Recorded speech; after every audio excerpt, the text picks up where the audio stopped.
If you have to chase someone to make them notice your value, you have already forgotten where your value comes from. The most attractive person in the room is not always the loudest, richest, or most impressive. Often, it is the person who does not need anyone's approval to feel whole. Stop chasing attention. Build a presence so grounded that attention becomes a choice, not a necessity. Most people unknowingly spend their lives negotiating for approval. They change how they speak because they want to be liked. They hide opinions because they fear rejection. They become endlessly available because they are afraid that saying no will make someone leave. They check their phone repeatedly, waiting for a message that will temporarily reassure them that they still matter. And when that message doesn't come, anxiety begins to take control. This is where the chase begins. You start trying harder. You send another message. You explain yourself. You become more entertaining. You give more attention. You overlook behavior that would normally violate your standards.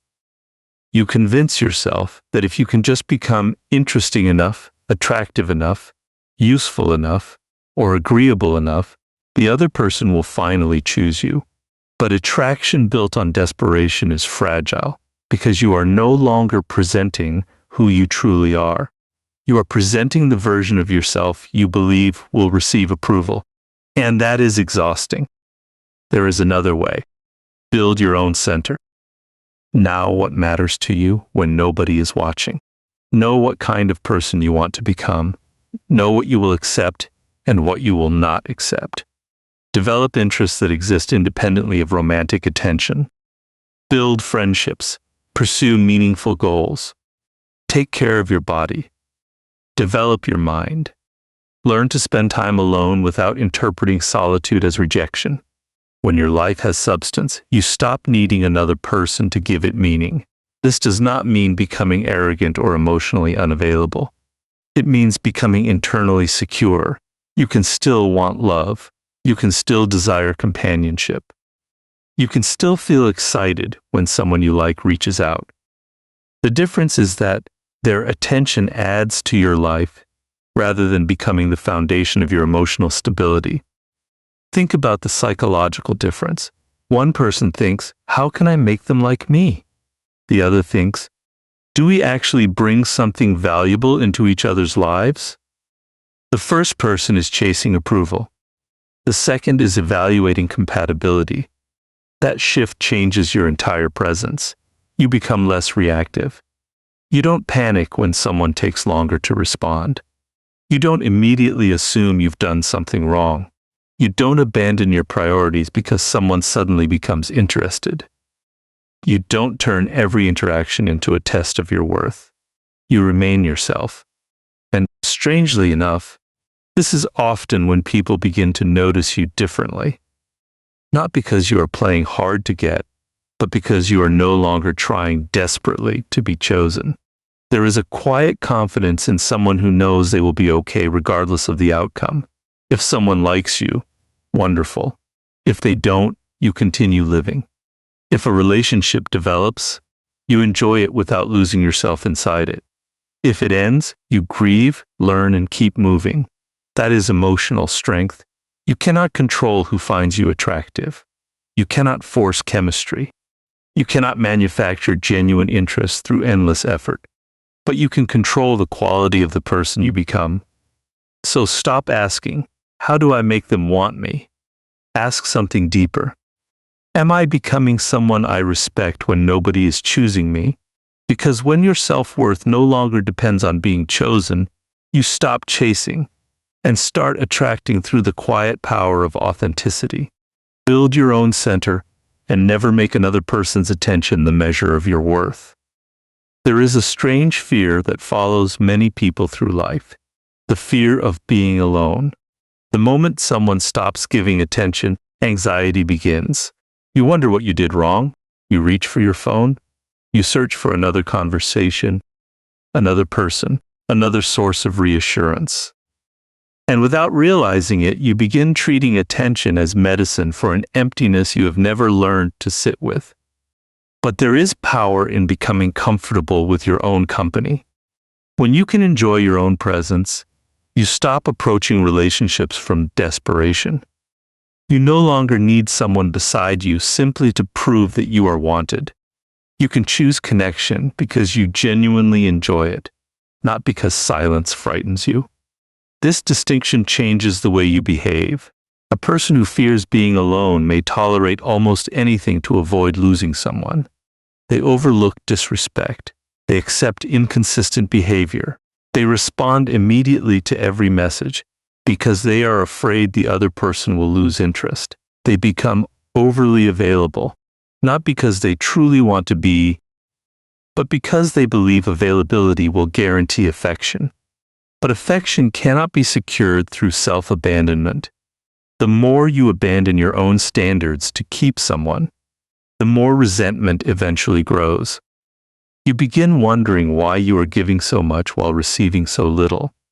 You feel emotionally exhausted, yet you continue because being without the person seems even more painful. Solitude teaches you another possibility. Spend time alone without immediately reaching for distraction. Go somewhere by yourself. Work on something without needing anyone to applaud you. Exercise. Read. Learn. Think. Develop interests that make you forget to check your phone. Build routines that make your own life feel meaningful. At first, silence may feel uncomfortable. That discomfort is revealing something important. You are learning to sit with your own thoughts instead of constantly escaping them. And as you become comfortable there, something begins to change. You stop treating every new person as a potential rescue from loneliness. You stop rushing intimacy. You stop revealing everything immediately because you desperately want to feel connected. You become more patient because you know you can walk away from something unhealthy and still have a life waiting for you. This is not about becoming detached from people. Humans need connection. Friendship, love, affection, and companionship can bring enormous meaning to life. The goal is not independence without intimacy. The goal is interdependence without desperation. You want someone in your life, but you don't need them to complete your identity. That difference creates freedom. When you are comfortable alone, rejection becomes easier to survive. Someone's lack of interest may disappoint you, but it does not destroy you. Someone choosing another person may hurt, but it does not convince you that you are worthless.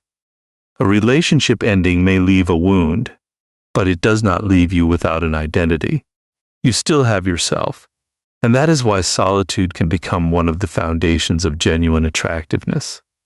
You become less needy, not because you are pretending not to care, but because you have learned that your life has value even when nobody is watching.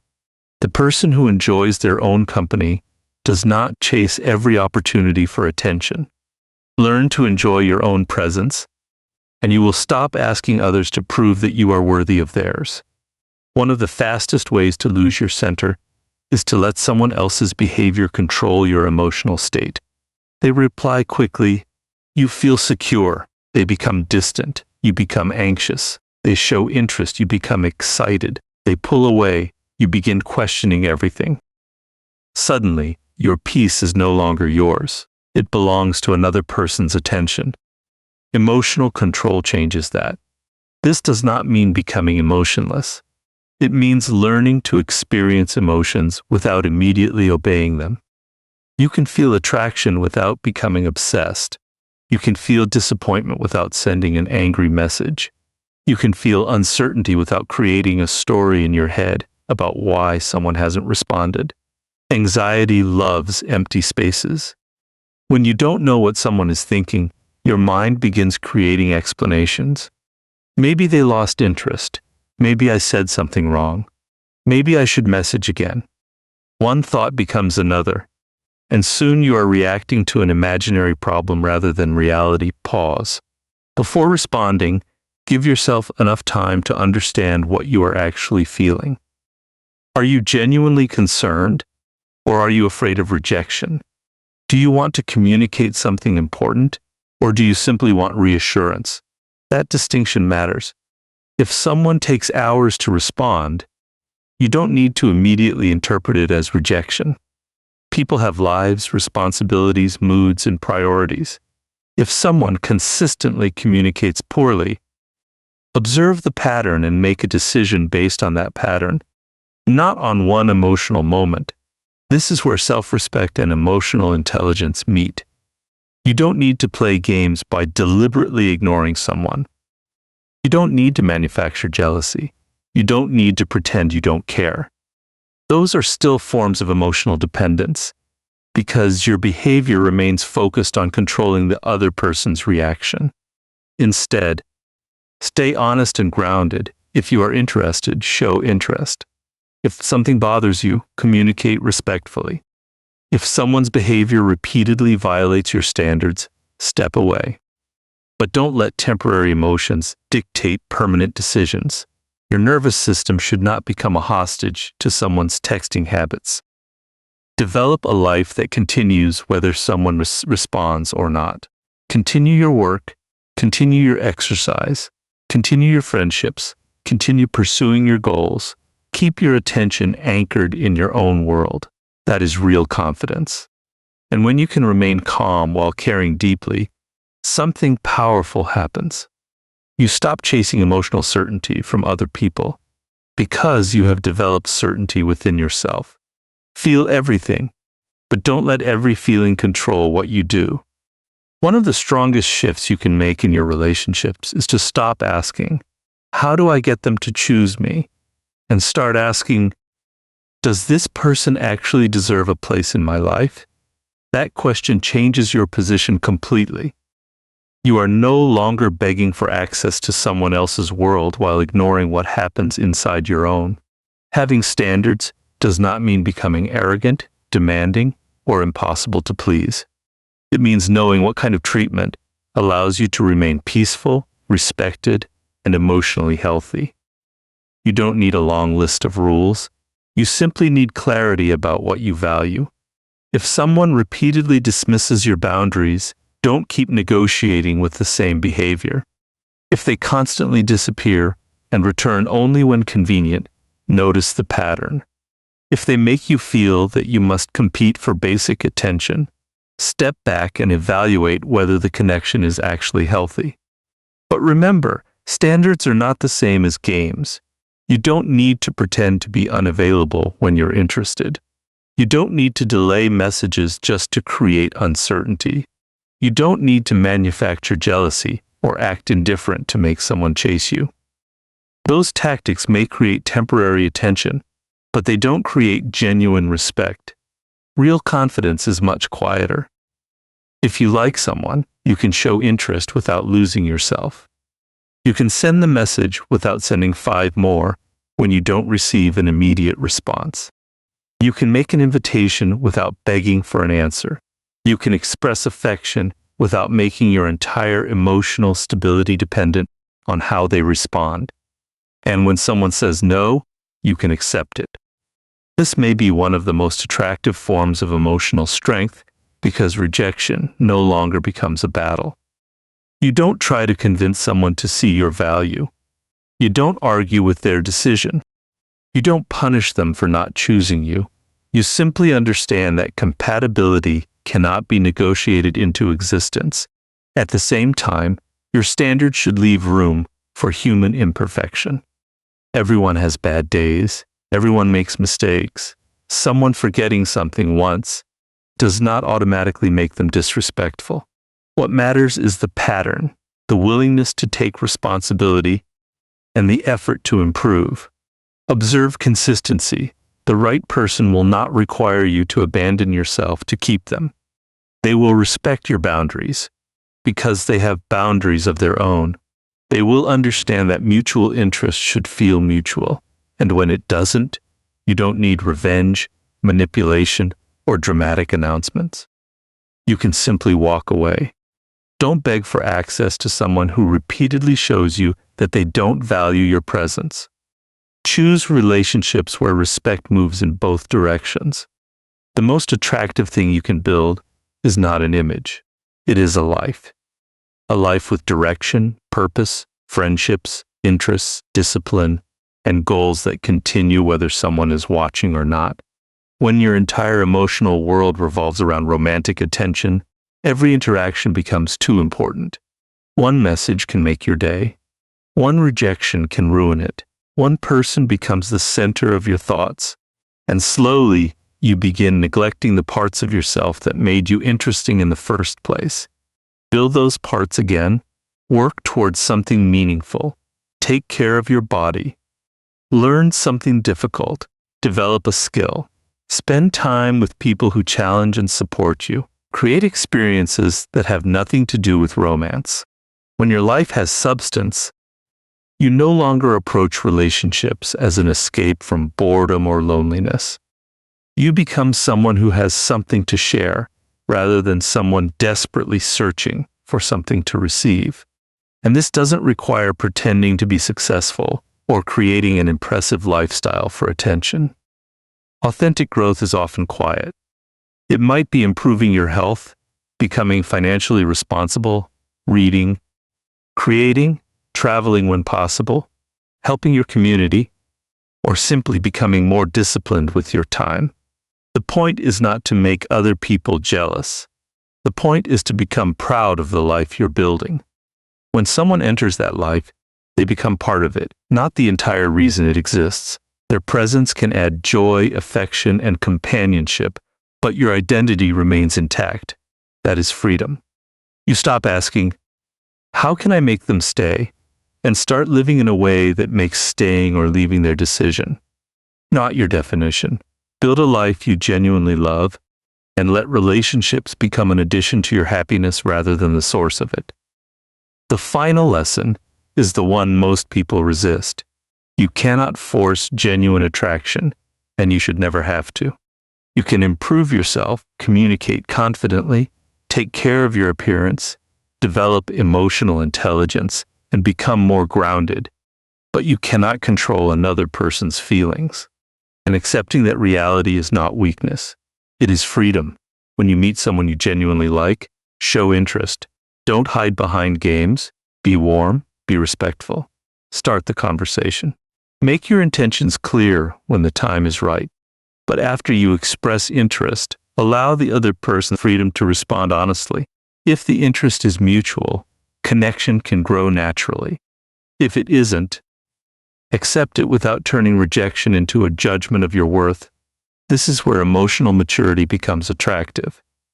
You don't need to convince someone to want you. You don't need to send endless messages, manufacture jealousy, pretend to be unavailable, or change your personality to keep their attention. Those behaviors create anxiety because you're constantly trying to control an outcome that was never completely yours to control. Instead, focus on what you can control: your character, your communication, your standards, your emotional reactions, and the quality of the life you build. Understand that attraction is not a competition where the person who tries hardest wins. Sometimes two people simply don't fit. Their personalities may differ, their timing may be wrong, their priorities may be different. None of that makes either person inferior. The healthiest mindset is simple. I want you, but I will be okay without you. That sentence contains enormous power because it combines desire with self-respect. You can care without clinging. You can pursue without begging. You can love without losing yourself.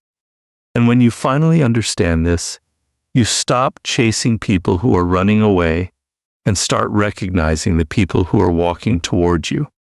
You become more attractive not because you learned how to manipulate attention, but because you learned how to stand firmly in your own life.